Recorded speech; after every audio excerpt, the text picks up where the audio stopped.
Dust motes dance in the sunbeams, slicing through the air above the cracked earth of the yard. Emily Carter, 73, stands defiant, though her hands tremble slightly.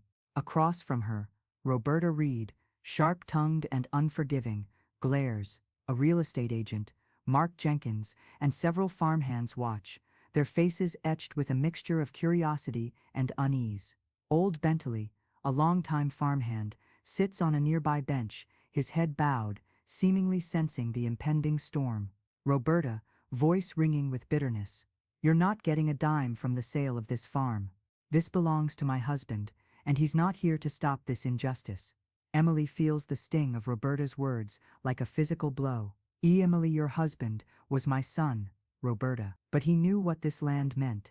If you want to contest the inheritance, do it in court. Today is about saying goodbye, not about making a scandal." Roberta sneers, but Emily's unwavering gaze holds her for a moment. The tension hangs heavy in the air, thick as summer humidity. The scene ends with a sense of unspoken secrets, poised to explode. Scene. Emily's past at-in-tea. Farmhouse kitchen flash. Back, a younger Emily, perhaps 15, works diligently in the farmhouse kitchen. The year is 1951. Narrator Vi. The story of Willow Creek Farm began long before I was born, but it truly came alive in my arms.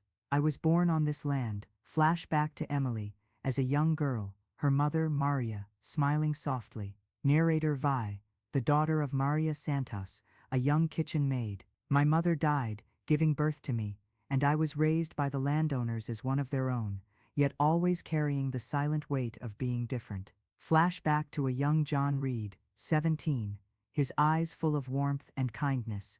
Narrator Vi. John Reed was just 17 when we met. He was handsome, with deep brown eyes, and a smile that could melt any girl's heart.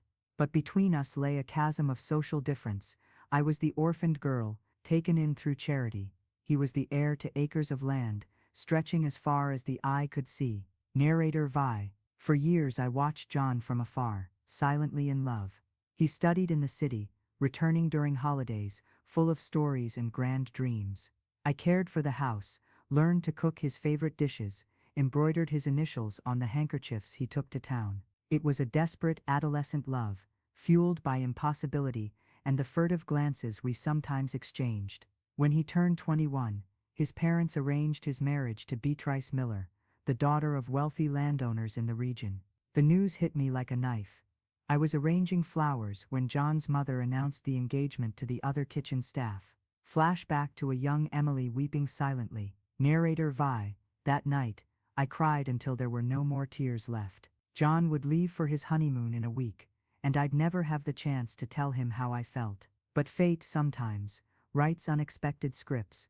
2 days before the wedding, John found me in the orchard, picking jabotic abaz to make jam. Flashback to a poignant scene by the creek. John and Emily share a tender, sorrowful kiss under a majestic old tree. Narrator Vi. He confessed his feelings, a bittersweet kiss under the old pawpaw tree, a moment of truth and unspoken longing. He left for his marriage, and I was left heartbroken, but also with a seed growing in my womb. I discovered I was pregnant 2 weeks later. A montage of Emily's struggle, her fear and desperation, interspersed with images of the growing baby within her. Narrator Vi. Was a single woman, without family, pregnant with the boss's child. I knew that if the truth came out, I would be cast out and forever marked. For sleepless nights, I considered running away, disappearing before my belly started to show. But something stronger than fear took over, the love I already felt for the child growing inside me. A flashback of Sue Antonio, the farm foreman, offering his help, his words of comfort and encouragement. Narrator Vi. It was old Antonio, the farm's most senior foreman, who saved me. He understood my situation and offered his help. He arranged for me to move to Cincinnati, to live with a distant cousin, where I could have my baby away from prying eyes. We invented a story about an inheritance left by an aunt, and no one questioned my departure. Flashback to the birth of Carlos, Emily's joy and overwhelming sorrow at the same time. Narrator Vi. In Cincinnati, in a modest boarding house, I gave birth to Carlos Edward on a cold July morning. When I saw him for the first time, with his father's brown eyes and a mop of dark hair, I knew I could never bear to be separated from him. But reality was cruel. I had no resources to raise him alone, and returning to the farm with a child would raise suspicions. For 3 months, I nursed my son and wept every night, knowing I had to make the hardest decision of my life. A flashback of Emily sadly leaving Carlos in an orphanage. Narrator Vi. St. Vincent's Orphanage had a reputation for being a decent place, where children received education and care. The day I took Carlos there, my heart shattered into a million pieces. I left a letter explaining everything, sealed and locked, with instructions for it to be given to him when he turned 18. In the letter, I wrote about his father, about our story, about the love that created him, and the pain that separated us. I also left a small necklace with a medal of Our Lady of Guadalupe, the same one my mother wore when she gave birth to me. I returned to the farm 3 months later, thinner and heartbroken. John was still on his honeymoon, and when he finally returned, I avoided him for the first few days. When our eyes finally met, I saw a silent question in them that I couldn't answer. He knew something had changed in me, but he never discovered what. Life went on. John took over the farm's management after his father's death, and I became a sort of housekeeper in the big house. Beatrice never managed to get pregnant, and this became a constant shadow over their marriage. I watched them from afar, trying to be happy, but each carrying their own private sorrows. For years, I kept my secret locked in my chest, but I always wondered how Carlos was doing, if he would be a clever boy, if he would have inherited his father's sweet nature, or my stubbornness. When Beatrice died in a riding accident 15 years ago, John was devastated. That's when we grew closer again, first as friends sharing the pain of loss, then as something more. He was 50, I was 48. We weren't the young lovers of yesteryear, but 2 mature people who had found a second chance at happiness. We married in a simple ceremony at the farm's chapel, and for the first time in decades, I allowed myself to dream of a peaceful future. John officially adopted the son Beatrice could never give him, a boy we found under tragic circumstances and raised as our own. Robert grew up on the farm, but he never developed the love for the land I'd hoped to see in him. He preferred the city, business, a life far from the dust and sweat that built our legacy. When he married Roberta, an ambitious and sharp-tongued woman, I knew my peaceful days were numbered. Roberta always treated me with a false politeness, but I felt her thinly veiled contempt. To her, I was just a country girl who had gotten lucky marrying the boss. She didn't understand that I hadn't married John out of self-interest. I had loved him since childhood, and our union was the fulfillment of a dream that seemed impossible. But Roberta saw only opportunism, where there was true love. When John died last year of a sudden heart attack, I felt a part of me die with him. He was my great love, my companion, my best friend. During the wake, Roberta was already whispering about inheritance and assets, as if she could barely wait to divide the spoils. Robert, in turn, seemed lost, unable to manage a property the size of ours alone. That's when I made the decision to sell the farm. The decision wasn't easy. Every corner of that land held memories. The orchard where John kissed me for the first time, the porch where we spent afternoons talking about plans for the harvest, the bedroom where we slept together for all those years. But I was getting older, and maintaining a property of that size required an energy I no longer had. It was better to sell it and share the money with Robert than to see it deteriorate from neglect. That's when I sought out Henry Toledo, a real estate agent known in the area for his discretion and honesty. He had handled several significant sales in the area and enjoyed a good reputation. During our first conversation, he seemed genuinely interested in the farm's history, asking questions about the property's origin and the markers that defined its boundaries. "Mrs. Carter," he said, "a property with this history deserves to find the right owner. I'll make sure that happens." What I didn't expect was for Roberta to show up on the day of the final inspection, ready to cause a scandal. She had spent weeks trying to convince Robert to contest my decision to sell, claiming that I had no right to dispose of her husband's inheritance. "The farm belongs to Robert," she said, "and you're trying to steal what's his." No matter how much I explained that the property had been in my name since our marriage, and that I had every legal right to sell it, Roberta wouldn't accept it. And then came that explosive moment when she shouted in front of everyone that I wouldn't get anything from the sale. I felt my dignity trampled, my reputation tarnished in front of people who had known me for decades. It was as if all the years of work, dedication and love for that land were erased by a few venomous words. But it was when Henry cleared his throat and said there was something he needed to reveal that my world turned upside down. I couldn't imagine what it could be. John had always been transparent with me, or at least I thought he was. When I saw Henry taking that yellowed letter from his briefcase, I felt a chill down my spine. Henry's voice echoed clearly, as he read John's words. If one day this land is put up for sale, and I am no longer here to tell the truth, let it be known. Willow Creek Farm does not belong to me alone. There's a piece buried in it that no one knows, not my wife, not my son. There's a life I left behind, and an heir who was never acknowledged. What I did was out of love, but also out of fear. Now, let everything come to light. My heart pounded. John knew. Somehow, my husband had discovered the truth about Carlos. But how, and why didn't he ever tell me anything? The questions multiplied in my mind, as Henry continued to reveal details that left me increasingly bewildered. A DNA test, a name I hadn't heard in over 30 years. Carlos Edward de Lima. When I noticed someone sitting quietly on the porch, someone no one had noticed until then, my legs went weak. He was a middle-aged man, of simple appearance, but with those unmistakable brown eyes. It was Carlos, my son. The baby I had given up for adoption was there, a few feet from me, after all these years. If you're following this story, and are moved by true accounts of overcoming adversity and life-changing discoveries, be sure to subscribe to the channel to continue receiving touching stories like this, which show how the truth always finds its way, even when it seems impossible. Watching Carlos calmly get up and walk towards us was like witnessing a miracle. He showed no anger or resentment, only a calmness that impressed me. I didn't come here to take anything, he said serenely,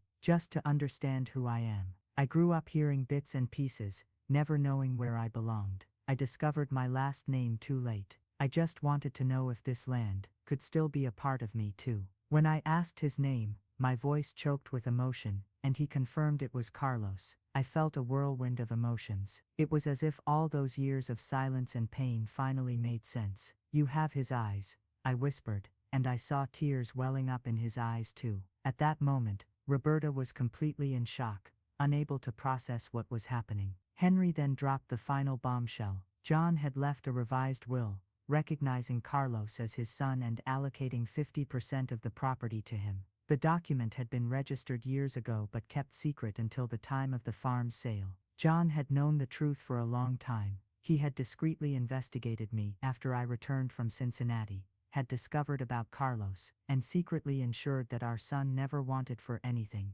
Your husband contacted me 15 years ago, Henry explained. He said he had discovered a son you had before you married. He hired me to find the boy, but asked me to keep it secret until the right time. John followed Carlos's life from afar. He paid for his education, got him jobs, always through third parties, without anyone knowing. He told me, my Emily suffered too much because of this secret. When I die, I want her to know that I always knew, that I always forgave, and that our son will have what is rightfully his. The revelation hit me like a bolt of lightning. John not only knew about Carlos, he had silently cared for him all those years. My husband knew my biggest secret, and instead of confronting me, chose to protect both me and our son. It was an act of love so profound that I could barely comprehend its magnitude. Carlos approached me slowly, as if afraid to break the magical moment. For years, I wondered why my mother had abandoned me, he said. It wasn't until I read your letter at 18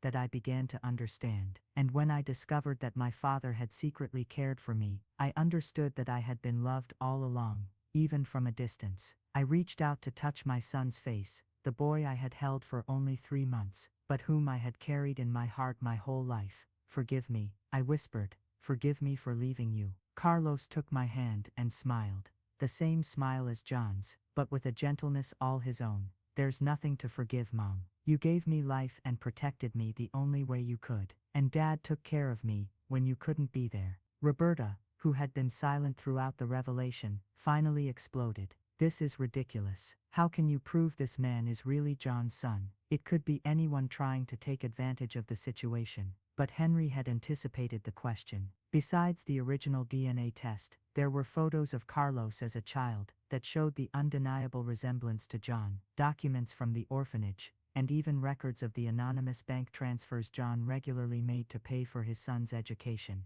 Besides, Henry added, Carlos never knew about the inheritance. He contacted me 2 years ago just wanting to know his origins. When he found out John had died, he only asked to visit the farm where he was born. He didn't come for money, he came for identity. The afternoon became a succession of revelations that completely changed the family dynamic. Robert, who until then had supported his wife's arguments, was visibly confused. So, I have a brother, he asked, looking at Carlos, as if seeing him for the first time. A half-brother, Carlos gently corrected. And I just want to meet the family I never had. I didn't come to fight for anything. But the revelations weren't over. Henry still had one last surprise. There's one more thing you need to know, he said, pulling another document from his briefcase. John left specific instructions on how he wanted the inheritance divided. Emily gets 40% of the farm, and can decide whether to sell her share or keep it. Carlos receives 40%. Robert gets the remaining 20%, in addition to all the family's movable property and bank accounts. Roberta was livid. 20%. What's this? Robert is the only legitimate son. But Henry was implacable. Robert was adopted, ma'am. Legally, all children have equal rights. But John chose to favor Carlos for all the years he was deprived of family life. It's a fair and legal decision. The silence that followed was profound. I looked at Carlos, trying to etch every detail of his face into my memory. The lines around his eyes that spoke of someone who smiled often. The calloused hands of someone who knew hard work. The dignified posture of someone who had learned to face life without bitterness. John had chosen well in protecting our son. Carlos had become a good man. And now, I asked, feeling lost amidst so many changes, what do we do with the farm? Carlos walked to the edge of the porch and gazed at the land stretching to the horizon. I grew up in the city, he said. But I always dreamed of knowing the place where I came from. Maybe we can find a way to keep the farm in the family. Work together. The suggestion took everyone by surprise. Roberta protested immediately. Robert won't work on the farm. He has a college degree, he has other plans. But Robert, for the first time in years, contradicted his wife. Actually, Roberta, I've always felt lost trying to manage the farm alone. Maybe with Carlos, maybe we can learn together. From that moment on, the family dynamic changed completely. Roberta, realizing she had lost the battle, became increasingly isolated and bitter. She couldn't accept that her plans to sell the farm and live luxuriously on the money had been thwarted. Over the following weeks, she made several attempts to contest the will, but all the documents were perfectly legal and registered. Carlos, on the other hand, proved to be a transformative presence. He had studied agronomy and worked in rural cooperatives, bringing modern knowledge that could revolutionize the farm's productivity. More importantly, he brought a youthful energy and a passion for the land that I hadn't seen since John's time. In the weeks that followed the revelation, I spent hours talking with Carlos, recovering the 30 lost years. He told me about his childhood in the orphanage, about how the letter I had left helped him understand his origins, about the studies he had managed to complete thanks to the mysterious money he received regularly. I always knew someone was looking out for me, he said. I prayed every night, thanking my guardian angel for protecting me. I never imagined it was my own father. I also discovered that Carlos was married and had 2 children, my grandchildren. Mariana was 8 years old, and Pedro was 6. When I met them, my heart overflowed with joy. They had the bright eyes of happy children, and the natural curiosity of young explorers. Grandma Emily, they called me from the first day, as if I had always been a part of their lives. Carlos's wife, Helena, was a sweet and hard-working woman, a primary school teacher who showed no interest in the inheritance, but was genuinely happy to see her husband finally reunited with his family of origin. Carlos has always been a complete man, she told me, but I felt something was missing. Now I know what it was. His roots were missing. Robert, initially reluctant, began to develop a respectful relationship with Carlos. They began to work together in managing the farm, each contributing their specific skills. Robert handled the financial and commercial aspects, while Carlos took charge of production and agricultural innovation. It was touching to see how the 2 brothers, who had grown up without knowing each other, began to form a solid partnership. Roberta, however, couldn't adapt to the changes. Her bitterness grew each day, and she created such a hostile environment that Robert finally made a difficult decision. "Roberta," I heard him say one afternoon, "you need to choose: either you accept my family as it is, or we'll have to rethink our marriage." It was a courageous ultimatum from a man who had finally found his own voice. Roberta chose to leave. She packed her things and returned to the city, making it clear that she didn't intend to be humiliated. Living on a farm with bastards and country folk, her departure brought a peace I hadn't felt in years. Robert was sad for a few days, but soon admitted he felt relieved. "Mom," he told me, "for the first time in years, I can breathe easy in my own home." Willow Creek Farm began to flourish in a way I had never seen before. With Carlos's modern knowledge and the traditional experience I had accumulated over the years, we managed to implement sustainable agriculture techniques that increased our productivity without harming the environment. The employees, who were initially curious about Carlos's arrival, soon accepted him as a true boss. He worked alongside them in the field, knew every aspect of the land, and treated everyone with respect and dignity. Henry, the realtor who had kept the secret for so many years, became a dear friend of the family. He told us that John had been extremely specific in his instructions. "He wanted the revelation to happen exactly this way," Henry explained. "He said you needed to know that you were never judged or condemned for your choices, but understood and loved." During a private conversation with Henry, I discovered more details about how John had discovered the truth. He told me he always suspected something had happened during his absence in Cincinnati, Henry revealed.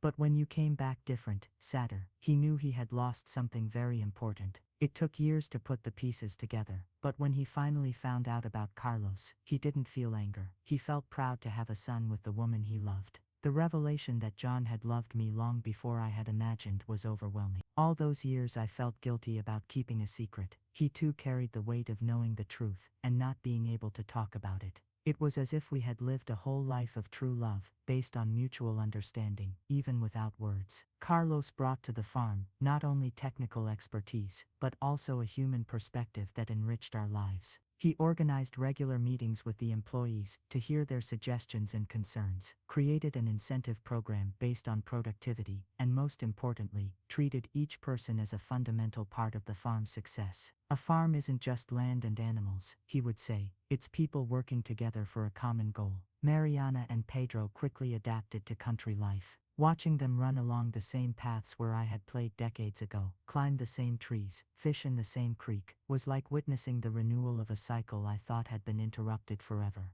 They brought new life to parts of the farm that had been silent for a long time. One afternoon, while watching Carlos teach Pedro to ride horses in the same paddock where John had taught me, I felt a deep peace wash over me. All the pain, all the secrets, all the years of separation finally made sense. We had arrived at the place where we should always have been together, as a family, caring for the land that had united us from the beginning. Robert also flourished without Roberta's negative influence. He discovered a genuine love for country life and developed a special talent for negotiating and marketing the farm's products. Together he and Carlos forged partnerships with restaurants and organic markets that multiplied our income. I never imagined it would be so rewarding to watch things grow. Robert told me one morning, as we walked through the cornfields. Willow Creek Farm's transformation from a declining property to a prosperous and sustainable enterprise became an example in the region. We received visits from other producers interested in learning our techniques, and Carlos began giving lectures on family farming and rural succession. Our story of family reunification also inspired others in similar situations to seek their own truths. Helena adapted perfectly to life on the farm. She took over the local rural school and transformed it into an exemplary educational center where children learned not only traditional subjects, but also about sustainability, respect for nature, and family values. Seeing my daughter-in-law working with the community children constantly reminded me of the importance of investing in future generations. Over the following months, I began to understand the depth of John's love for me and our family. He had created a silent network of protection that ensured not only Carlos's future, but also the continuity of the farm and family unity. Every decision he made was designed to protect us and prepare us for this moment of revelation and reconciliation. One night, as I watched Carlos and Robert plan the next harvest, sitting on the same porch where John used to smoke his pipe, I felt his presence beside me. It was as if he were smiling, pleased to see his plans succeeding, his family united, and his land prosperous. "Thank you," I whispered to the stars. "Thank you for giving me a second chance to be a mother, to be a grandmother, to be whole."